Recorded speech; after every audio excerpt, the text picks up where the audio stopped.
Okay, so my thoughts on the trail. It's a lot more challenging than I thought it was, but I'm kind of out of shape too, and I know I can do it if I just take my time. Know what? After a couple days, I didn't have trail legs. I think it's going to take me maybe a week to get my trail legs. But I started about 10 miles from the top of Springer in a place called Cooper Gap. I walked, I think it was,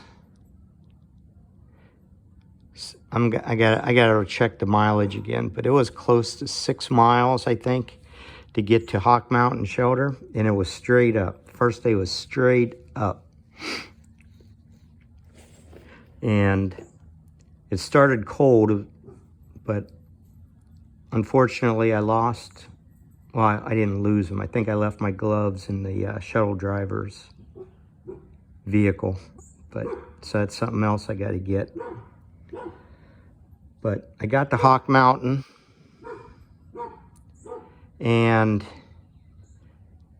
I could have gone, I know I could have gone a little farther, but I was in a really good spot. I had plenty of water, and because of the time change, I wasn't really sure how dark it was going to get up there. But I had roughly 3 hours left of daylight. But I always like to stop about 2 hours before the sun goes down so I can get water, get my bed taken care of, shelter taken care of. And I met up with a couple former Army Rangers. They were coming in from Maine. They started in June. And they only had, 8 miles to go to finish. And they were going to finish it tomorrow. I had to get to Springer. Okay, that's kind of a lie. Okay, it was 8 miles to get to Springer to finish the AT, because Springer Mountain's where it starts. But then you still have 8 miles once you get to Springer to get down to Amicalola State Park. So they had to do 16 miles, but their trail legs were already there, so I know that was nothing for them. So day 2, I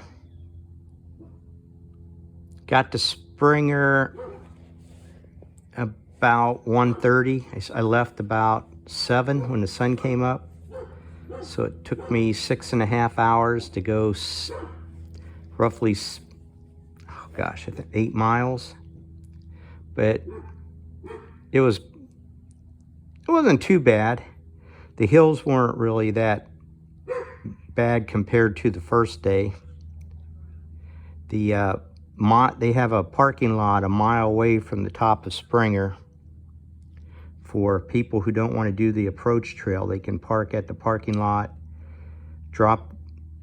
leave the bag with the driver, walk a mile up to Springer, and then walk back a mile down, get their bag, and then head on out. And so that's probably the way I'm going to do it if I don't start at Maine. And so anyway, the trail to Springer, it's a steep incline, but because I get so much traffic there from non-hikers, the Park Service or whoever maintains it, it wasn't nearly as arduous as I thought it would be. So it was just kind of a little hard for me because it was the end of the day and I was tired and I wanted water. I wanted something to eat. Changing the subject, they have this thing called a green belly meal. And basically what it is, it's a condensed power bar. They break it into, you can break it into 2 pieces. And I had half for lunch one day, and then I finished the other half my last day. And it's dry. You need a lot of water to get it down, but it got me up the hill. So, you know, I can't really say anything bad. I'm going to buy another one, just keep it in my pack, because it's a lot better than a regular trail bar. So, coming down off Springer the following day, I took, they call it the Len Foot Trail, and it's 6 miles around. It's a lot easier than taking the approach trail. Now, the approach trail is different than the Appalachian Trail. The approach trail is an 8-mile walk. You have to go up 604 steps, or you take, I found this out at the end, because I thought the steps were, you had to go down the steps because it was on the approach trail, but I was wrong. But I'll talk about that in a second. But anyway, the Len Foot Trail is a easy, well, not general kind of sloping thing. They really should call it the geriatric trail, because everybody coming up, I was going down, I was the only one going down, and everybody coming up was, I know, older than me. So I'd call it the geriatric trail if it was me. But I stopped and talked to a lot of people, and you know, they I'll give them credit for walking up that far, in that kind of conditions anyway. I hope I can do that when I'm probably 70 and 80. But it took me about 3 hours to get down. It's a 6-mile trail. It took me about 3 hours to get down it, stopping, talking to people, having my, you know, taking a break to have my green belly bar, drinking some water. And then what was really messed up, I get to the bottom, the very bottom. The Len Foot and the approach trail meet at the very bottom. So I get to the very bottom, and then you cross the street, and across the street it says Amicalola Falls and Visitor Center, 1.25 miles. And it's like, what? You know, I still got to go another 1.25 miles. So I follow it down to the parking lot, and the parking lot is the waterfalls, where you can walk down 600 steps, or you can take the road. They have a road trail that's a little more than 1 mile, 1.25 miles, I guess, to get to the visitor center.